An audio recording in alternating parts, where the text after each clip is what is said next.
sesuai dengan perkembangan zaman ya. Adat Minangkabau itu dulu di saat masih hidupnya dua tokoh Minangkabau. Yang pertama adalah Tokoh Damangunan, kedua Tokoh Batian Sebatang sebagai Dewi Tunggal penguasa adat di Minangkabau ini.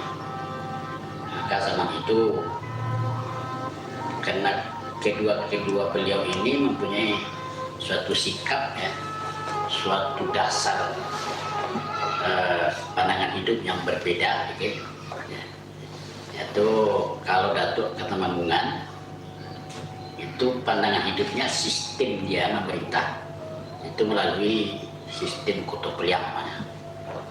Sedangkan adik dia Datuk Parmatualembu, Datuk Batian Sebatang, nah itu dia memakai sistem musyawarah atau sistem Bodhicaniago.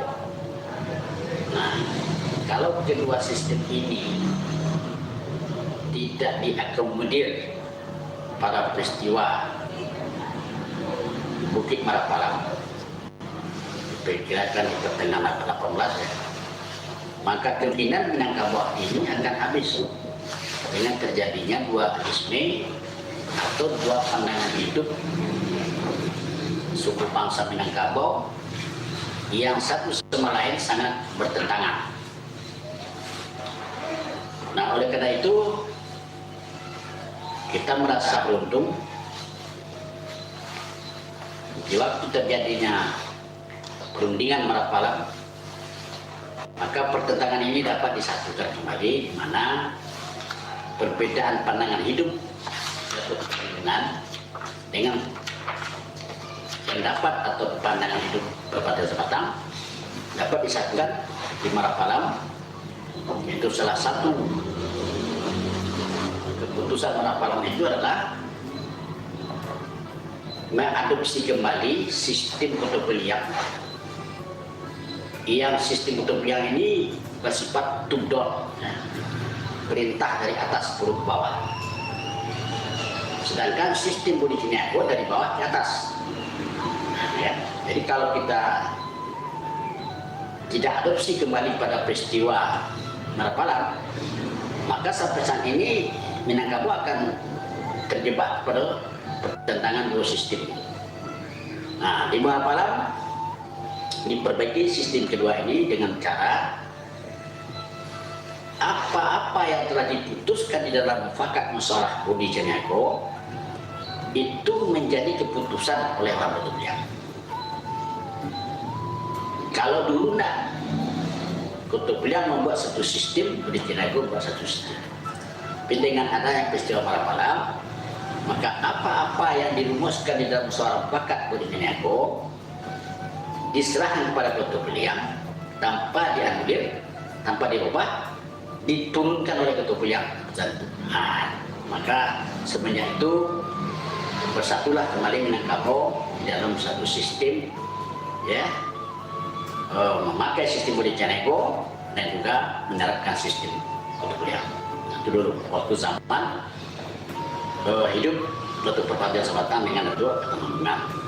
Nah, maka dengan sistem yang menyatu ini, Minangkabau diperintahi oleh raja-raja, mulai Raja Pagaruyung, kemudian Raja Adat, Raja Ibadat, Raja Adat di Wo, Raja Ibadat di Sepurus, agar berjalanlah Minangkabau dengan sistem demokrasinya seperti yang saya sampaikan tadi. Terus di Bukit Marapalang ini menurut pewaris nama Jawa itu berupa parat yang itu dongah. Itu ada 5 kesepakatan. Ya. Nah, 5 kesepakatan itu yang pertama telah saya sampaikan tadi, yaitu memakai atau mengadopsi kembali sistem Kutub Liang memasuki wilayah Minangkabau dengan catatan apa yang dirumuskan dalam mufakat Bodhicaniago diserahkan ke Kutub Liang dan Kutub Liang menurunkan keputusan itu. Itulah yang dikatakan menggosok dari bumi, dari Bodhicaniago, ya kan, mencucur dari langit Kutub Liang. Ya. Itu keputusan yang pertama di Marapalang. Terus keputusan yang kedua di Marapalang adalah kehidupan masyarakat adat Minangkabau itu berpedoman kepada suatu sikap atau pandangan hidup ya, dengan filosofi adat Basandi Undang atau undang-undang Basandi Bukit Batu. Itu di Marapalang ya, sebelum Marapalang. Nah, pada sidang Marapalang ini dirubah, ya kan? Filsafat ini dirubah menjadi adat Basandi Syarat Basandi kita pula. Nah, itulah di Marapalang. Itu keputusan kedua.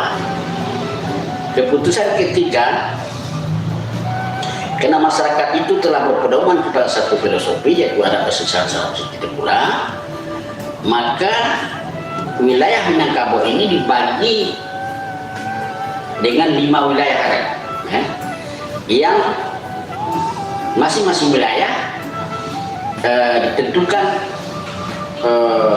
karakter pendidikan atau ilmu pengetahuan menurut kitab Ngelimo atau kitab Ngelima ya. Yang pertama fikih, ilmu fikih ya. Ilmu fikih waktu itu dipercayakan kepada luar tanah datar.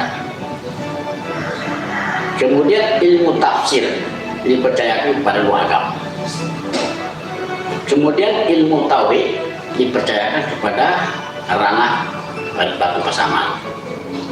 Kemudian ilmu nahu saraf itu dipercayakan kepada wilayah Ubung di Kabupaten Sorong.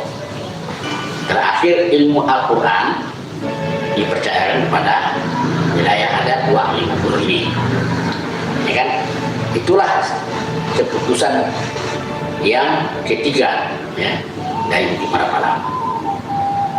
Terus keputusan keempat adalah bahwa Minangkabau telah ditetapkan sebuah hukum ya, sebuah aturan ya, Minangkabau di bidang hukum yang dikatakan aturan selingkah panjang ya, menurut alam Minangkabau. Maka aturan selingkah panjang terkait dengan hukum dikatakan wilayah Minangkabau sebuah hukum ya. Jadi ada dalam kata-kata filosofi adat, orang Minangkabau itu adalah Sapatiang Talibaja, artinya sesat